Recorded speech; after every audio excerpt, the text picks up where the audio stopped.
Hello everybody, welcome back. This is going to be a quick deck profile on Fire Kings, the budget version. I've seen some pro players, YouTubers talking about Fire Kings with the Snake Eyes package, and it's not all accessible for everybody. So I'm going to show you a profile that I think you should give it a go. I'm going to be playing it at locals this weekend and maybe for the next couple of weeks. Going to check out my socials to see how well I do. Follow me. Also, before I start, please like and subscribe and comment on what you think about Fire Kings at the moment. If you think this budget list or something similar will top Premier events. I'm skeptical. I think it's really good, but obviously the Snake Eye stuff is just incredible. So we'll have a little chat with what I've decided to make it budget and also playable. So come down here. I'm just gonna go through the options for making it budget. So we've got Ponix, 3 Kieran, yeah, max out on these, 3 Avatars. I think you have to max out on these if you're playing budget, but because you've got no Snake Eye cards, you have to be more careful with your normal summon now. 2 of these, I think some people with budget variants played 3 of them, but I don't want to see these in opening hand.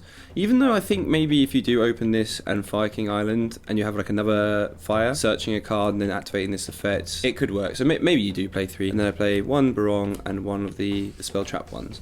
Negate. Standard list for Fire King monsters. And then we're going to play 3 Sanctuary and 3 Fire King and 1 of the pop cards. I enjoyed playing 2 of them in my Snake Eye build, so you can mess around with those ratios, but I think that's all you need. This is where we come in with the budget options. So we play the Dogmatica cards. 1 Maximus, 1 Fleur, and 3 Nadir Servants. So what I'll do is I'll talk about what you're going to be pitching with this to make your plays. Little 5 card engine to replace the Snake Eyes. And then I think what you do is you go into heavy hand traps.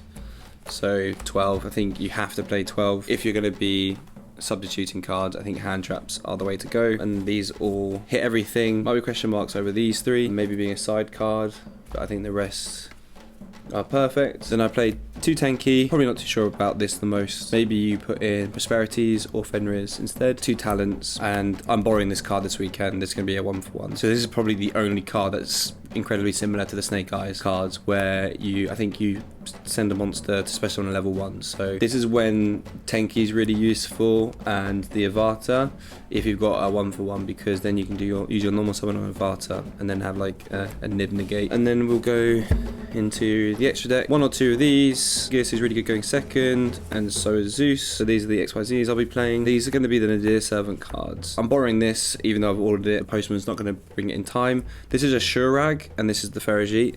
So with the Nadir Servant cards, you want Nadir Servant to send a Grua. So this is going to get in the graveyard, and then you add your Maximus. Grua is going to give you a draw, and then you special summon Maximus by banishing the Grua. And then Maximus effects, you're going to pitch these 2.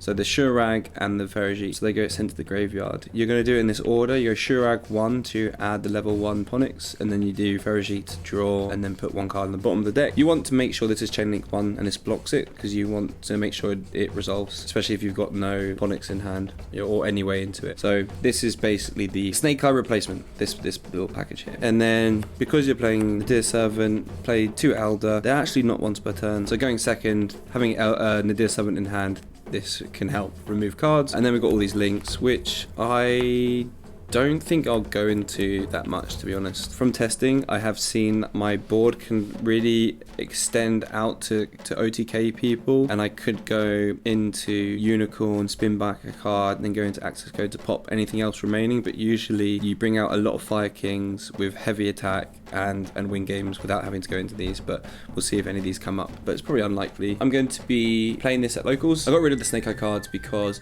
I didn't want to play such an expensive package. I avoided the Brave package when it first came out, even though it was like the must-have and the latest raid. But you can win games, you can top events, not having to spend all that money. I just want to play Fire Kings at a fun local level, and I have other decks in mind for bigger events. Let me know what you think about this budget version. I know you can be playing Prosperities now and Fenris. That would probably make the deck a little bit better, but this is the list I'm going to go with. I'm going to see if I can do really well and hopefully win locals. Thanks for watching. Check out my socials, like the video and subscribe, and see you in a bit.